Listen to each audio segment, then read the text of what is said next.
A e dini se ka shumë forma komunikimi?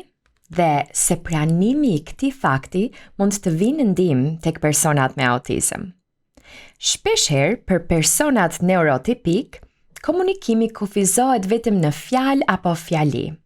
Por në realitet, komunikimi është shumë më tepër se sa thjesht fjalë ose fjali. Kur prindrit ose profesionistët janë të hapur për të pranuar më tepër se sa një formë komunikimi, kjo shpesh vjen në ndihmë tek fëmijët me autizëm që kanë shumë pak fjalë ose asnjë fjalë.